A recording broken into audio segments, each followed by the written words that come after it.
जय श्री राधा रानी सरकार की, जय श्री कृष्ण भगवान की। मंदिर श्री बंसी वाले महात्मा यूट्यूब चैनल की ओर से हम आप सभी भक्तों का हार्दिक अभिनंदन करते हैं। आज की इस विशेष वीडियो में हम आपको एक सच्ची घटना सुनाने जा रहे हैं। एक सत्य घटना के बारे में आपको बताने जा रहे हैं। आज की इस वीडियो से आप स्पष्ट जान जाएंगे कि संत कैसे होते हैं। ऐसा नहीं है कि जिसने संतों वाला वेश धारण किया हो वो ही संत हो सकता है। संत तो कोई भी हो सकता है, केवल बाहर का वेश संत वाला हो तो ऐसा जरूरी नहीं है कि वो संत ही हो। संत महात्माओं की तरह वस्त्र धारण करना ये तो आसान बात है, लेकिन संतों जैसा मन होना, संतों जैसी बुद्धि होना ये बड़ा कठिन कार्य है। तो आज की इस विशेष घटना को सुनकर आपको मालूम होगा कि संत वास्तव में कौन होते हैं। प्राचीन काल की बात है, एक राजा के राज्य में वन में एक संत महात्मा भगवान की भक्ति करके अपना जीवन चला रहे थे। भगवान की भक्ति करके, भगवान के नाम का संकीर्तन करके, भगवान के चरणों में अपने मन को लगाकर वो वन में रहकर भी अपने जीवन को आनंद में बना रहे थे। भगवान के चरणों में उनका पूरी तरह मन लगा हुआ था। वन में एक छोटी सी कुटिया उन संत महापुरुष ने बनाई हुई थी। वन में जिस स्थान पर उनकी कुटिया बनी हुई थी, पास में ही वहां पर एक नदी बह रही थी। वो संत क्या करते थे, सुबह नदी के उस पावन जल में स्नान करके वापस आते। इसके पश्चात अपनी कुटिया में आकर ठाकुर जी की पूरी श्रद्धा भावना से भक्ति करते, पूरी तरह से नियम पूर्वक भगवान की पूजा आराधना करते। वन में जो कुछ भी उनको फल मिल जाते थे, उन्हें खाकर वो अपना जीवन निर्वाह कर रहे थे। भगवान के चरणों में उनकी पूरी श्रद्धा थी। जीवन हो तो ऐसा हो कि ठाकुर जी के चरणों में पूरी तरह मन लगा हो। तो एक समय उस राज्य के राजा को पता चला कि वन में एक सिद्ध महात्मा रहते हैं। तो राजा के मन में ये बात आई है कि जाकर उन संत महापुरुष के दर्शन करने चाहिए। राजा मन में निश्चय करके अपने घर से चले हैं, उन संत महात्मा की कुटिया पर पहुंचे हैं, उनको जाकर साष्टांग प्रणाम किया है। राजा भगवान को मानने वाले थे, इसलिए उनको ये मालूम था कि संत के चरणों की शरण में जाएं तो वहां पर जाकर साष्टांग प्रणाम करना चाहिए। लेकिन वो समय कुछ और था। आजकल के समय में संत महात्मा नजर आ भी जाएं तो साष्टांग प्रणाम तो दूर की बात है, उनके पैर छूने वाले लोग भी बहुत कम होंगे। आजकल तो दूर से ही प्रणाम कर लिया जाता है। पहले जैसे सच्चे संत महात्मा भी आजकल बहुत कम मिलेंगे और संत महात्माओं के चरणों की शरण में जाने वाले श्रद्धा वाले स्त्री पुरुष भी आजकल बहुत कम हो गए हैं। लेकिन उन राजा के मन में संत महात्माओं के प्रति पूरी श्रद्धा भावना थी। उन संत महाराज को प्रणाम किया है। उन संत महापुरुष ने राजा को आशीर्वाद दिया है। आपस में बात हुई है। उस राजा ने बता दिया कि मैं इस राज्य का राजा हूँ। उस समय संत महापुरुष से उनकी काफी ज्ञान चर्चा हुई है, थोड़ा प्रेम बन गया। इसके पश्चात कभी कभी राजा उन संत महात्मा के पास चला जाता और भगवान की कथा सुनने लगता। धीरे धीरे समय आगे बीतता गया और वो राजा पूरी श्रद्धा भावना से अब नियम पूर्वक प्रतिदिन उन संत महाराज के पास जाकर भगवान की कथा सुनता। इस प्रकार एक वर्ष बीत गया तो एक बार राजा के मन में एक बात आई है। वो उन संत महापुरुष से कहने लगा है कि हे महाराज, आपके चरणों में मेरी पूरी श्रद्धा है, मैं आपके ऊपर पूरी श्रद्धा भावना रखता हूँ। मेरे मन में एक बात आई है, अगर आप मेरी वो बात मान लेंगे तो मुझ पर आपकी बड़ी कृपा होगी। आपने मुझे भक्ति का वो ज्ञान दिया है कि जिससे मेरा मन भगवान के चरणों में लग गया है। अब मेरे मन में एक इच्छा आई है, अगर आप मेरी इच्छा पूरी कर देंगे तो मुझे बड़ी प्रसन्नता होगी। तो उन संत ने राजा से पूछा है कि हे राजन, तुम्हारे मन में क्या इच्छा आई है, हमें बताओ। तो उस समय राजा ने कहा है कि हे महाराज, आपकी कृपा से मुझे भक्ति का ज्ञान मिला है, भगवान के चरणों में मेरा मन लग गया है। अब मेरे मन में एक इच्छा आई है कि आप हमारे महल में आकर कुछ दिन रह जाइए। हमारे महल में आप कुछ दिन रहेंगे तो हमें बड़ी प्रसन्नता होगी। हम आपकी सेवा करना चाहते हैं, सब परिवार हम आपकी सेवा करेंगे। बार बार राजा ने ऐसा कहा है। संत के मन में राजा के महल में जाने की इच्छा नहीं है, लेकिन राजा के बारंबार कहने पर संत के मन में एक बात आई है कि इस राजा के मन में भगवान के प्रति प्रेम उत्पन्न हुआ है। तो ऐसी अवस्था में यद्यपि हमें महल में जाना उचित नहीं है, फिर भी इसकी प्रसन्नता के लिए हमें महल में चले जाना चाहिए। आज राजा पर कृपा करने के लिए वो संत राजा के महल में जाने को तैयार हुए हैं।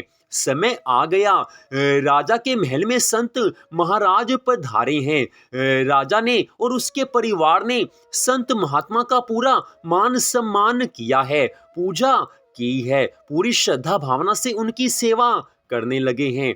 समय बीतता गया, राजा और संत अब पास में बैठकर ज्ञान चर्चा करने लगे।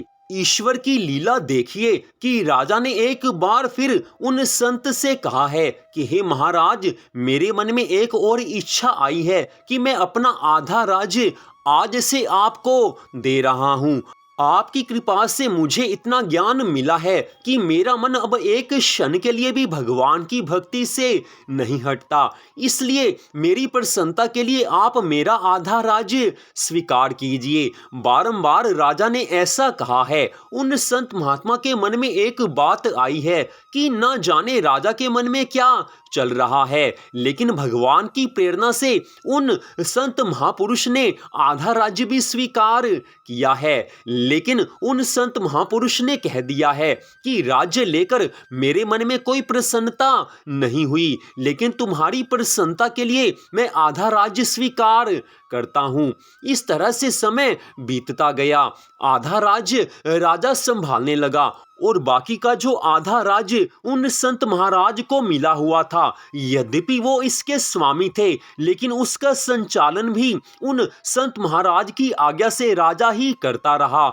समय कुछ और आगे बढ़ा तो राजा के मन में एक बात आई है कि ये संत महात्मा हैं और मैं राजा हूं, लेकिन इस समय दोनों के पास आधा राज्य है। उनके पास भी आधा राज्य है, मेरे पास भी आधा राज्य है। जो कुछ मैं खाता हूं वही कुछ ये खाते हैं। इस तरह से राजा के मन में कई बातें आई हैं और जैसे ही राजा के मन में ये बात आई, अगली सुबह ही वो उन संत महाराज से कहने लगा है कि हे महाराज, मेरे मन में एक बात आई है, अगर आप आज्ञा दें तो अपने मन की बात आपसे कहना चाहता हूं। उन संत महापुरुष ने आज्ञा दी है।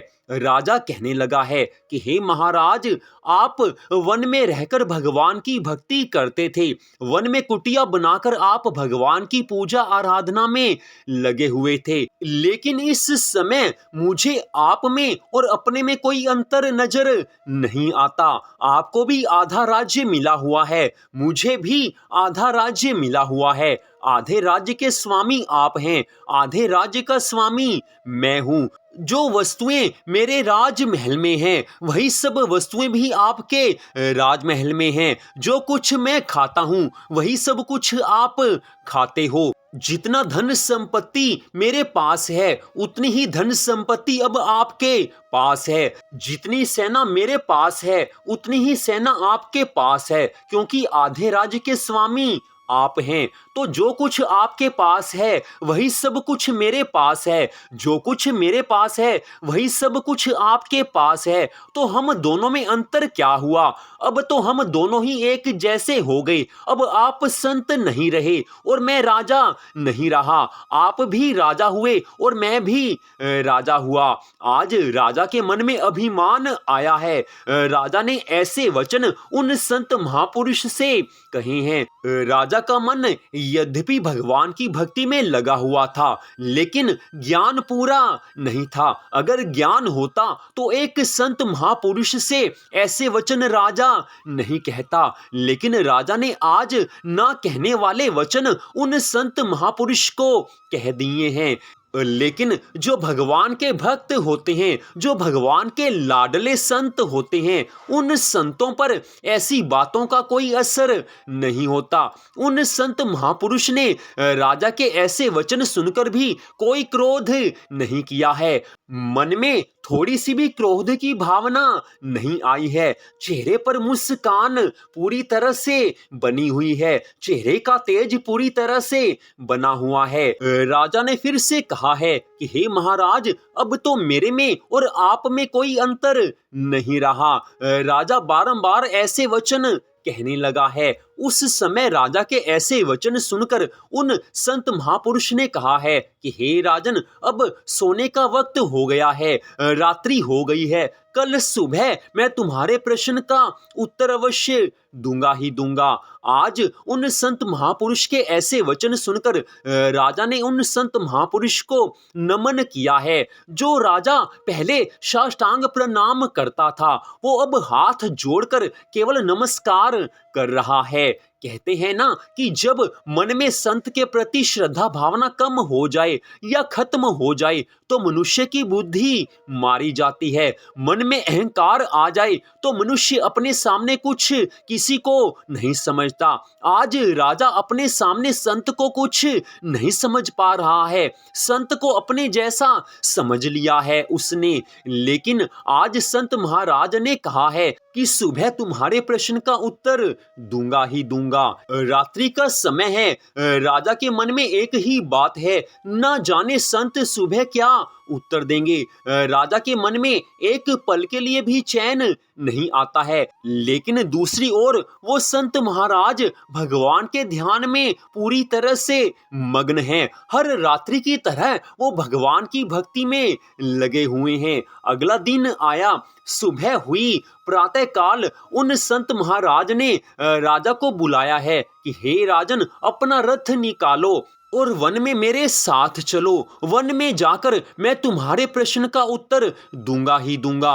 राजा ने मन में सोचा है कि आज मेरे प्रश्न का उत्तर मुझे मिल जाएगा। तो राजा बड़ी प्रसन्नता के साथ उन संत महाराज के साथ रथ पर बैठकर वन को गया है। वन में जाकर उन संत महाराज ने राजा से कहा है कि हे राजन, तुम्हारे प्रश्न का उत्तर मैं यहाँ पर दे रहा हूँ। इस समय तुम भी राजा हो और आधा राज्य का मालिक मैं हूँ, आधे राज्य का स्वामी मैं हूँ, इसलिए मैं भी तुम्हारे बराबर हूँ। मैं भी राजा हुआ। जो कुछ तुम्हारे पास है वही सब कुछ मेरे पास है। जितनी धन संपत्ति सुख वैभव तुम्हारे पास है वो सब कुछ मेरे पास है। जितनी सेना तुम्हारे पास है उतनी सेना मेरे पास है।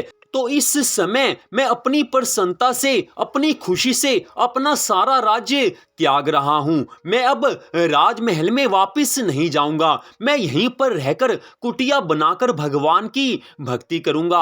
आज इसी समय से मैंने तुम्हारे आधे राज्य को त्याग दिया है। जो तुमने मुझे आधा राज्य सौंपा था, सेना सौंपी थी, धन संपत्ति सुख वैभव सब कुछ सौंपा था, जिसका स्वामी मैं बना हुआ था, उन सबको मैं इसी समय त्याग रहा हूं। मैं यहाँ पर रहकर भगवान की भक्ति करूंगा। अब तुम्हारे में हिम्मत है तो तुम भी अपने राज्य को त्याग कर वन में यहाँ पर मेरे साथ भगवान की भक्ति करो।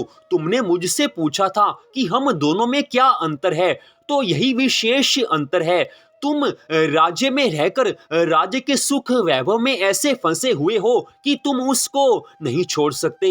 लेकिन मैं तुम्हारी प्रसन्नता के लिए राजमहल में तो रह रहा था, सब कुछ मेरे पास था, लेकिन मेरा मन राजमहल में नहीं था। मेरा तन अवश्य राजमहल में था, मेरा शरीर राजमहल में था, लेकिन मेरा मन हर क्षण ठाकुर जी की भक्ति में लगा हुआ था। तुम्हारा जो महल था, धन संपत्ति सुख वैभव सेना सब कुछ जो तुमने मुझको सौंपा हुआ था, उसको मैंने अपने मन से कभी अपना नहीं माना। वो तो भगवान की कृपा से जो कुछ मिला था वो तुम्हारा था। वो भगवान ने मुझे कुछ क्षण के लिए दिया था, लेकिन मैंने अपने आप को उनका स्वामी कभी नहीं माना। इसलिए मैं इस क्षण से उन सब का त्याग कर रहा हूं। अगर तुम्हारे में हिम्मत है तो तुम भी अपने राज्य का इसी समय त्याग कर दो। राजा आज शर्मिंदा हुआ है। राजा को अपनी गलती का एहसास हुआ है। बारंबार उन संत महापुरुष के चरणों में पड़कर क्षमा मांगने लगा है। बारंबार राजा आंखों में आंसू भरकर उन संत महाराज के चरणों में प्रणाम करके, दंडवत प्रणाम करके, बार बार चरणों में लौटकर बारंबार रोता हुआ क्षमा मांगने लगा है। आज राजा को अपनी गलती का एहसास हुआ है कि वास्तव में ये संत महापुरुष हैं। मैं तो केवल कहने का भगवान का भक्त हूँ। मैं राजमहल में रहता हुआ भी राजमहल में ही फंसा हुआ हूँ। ये चाहे राजमहल में रह रहे थे, लेकिन इनका मन भगवान के चरणों में था। आज राजा को अपनी भूल का एहसास हुआ है और उस समय उन संत महाराज ने राजा से कहा है कि हे राजन, तुमने कुछ गलत नहीं किया। जो कुछ तुम्हारे मन में था तुमने वही प्रश्न मुझसे पूछ लिया, और जो कुछ मेरे मन में था वही मैंने तुम्हें उत्तर दे दिया। हे राजन, अगर भगवान से प्रेम करना हो तो संसार के सुख वैभव से, संसार की धन संपत्ति से मन को हटाकर चलना चाहिए। रहना तो संसार में है, लेकिन अपने मन को भगवान के चरणों में लगाकर रखना है। यही जीवन जीने की असली कला है। इसी को भक्ति कहते हैं कि जहां कहीं भी रहो अपने मन को भगवान के चरणों में लगाकर रखो। आज उन संत महाराज ने बड़ा सुंदर ज्ञान उस राजा को दिया है। हम सब कलयुग वासियों के लिए भी ये ज्ञान बड़ा दुर्लभ है। ऐसा ज्ञान जिसको प्राप्त हो जाए वो अवश्य ही भगवान के चरणों में अपने मन को लगाकर रखेगा। तो ये घटना बिल्कुल सत्य है, कलयुग की घटना है, राजा महाराजाओं के समय की ये घटना है। तो इससे यही शिक्षा मिलती है कि हम चाहे घर परिवार में रहें, चाहे हम वन में रहें, चाहे हम किसी महल में रहें, चाहे हम किसी झोंपड़ी में रहें, हमारा मन सदा भगवान के चरणों में लगा हुआ होना चाहिए। संसार में रहना सबके लिए आवश्यक है, लेकिन अपने मन को भगवान के चरणों में लगाकर रखना चाहिए। यही भगवान की प्राप्ति का असली साधन है। इस तरह से ही भगवान से प्रेम किया जा सकता है। इस तरह से ही भगवान की प्राप्ति की जा सकती है। तो मंदिर बंसी वाले महात्मा YouTube चैनल की ओर से आज की इस विशेष कथा को सुनने के लिए आप सबका हार्दिक धन्यवाद। भगवान श्री राधा कृष्ण जी की अनंत कृपा सदा आप सब पर, आपके परिवार पर बनी रहे। इसी मंगल कामना के साथ जय श्री राधा रानी सरकार की, जय श्री कृष्ण भगवान की, जय भगवान के लाडले संत और भक्तों की। जय जय श्री राधे, जय जय श्री राधे, जय जय श्री राधे श्याम।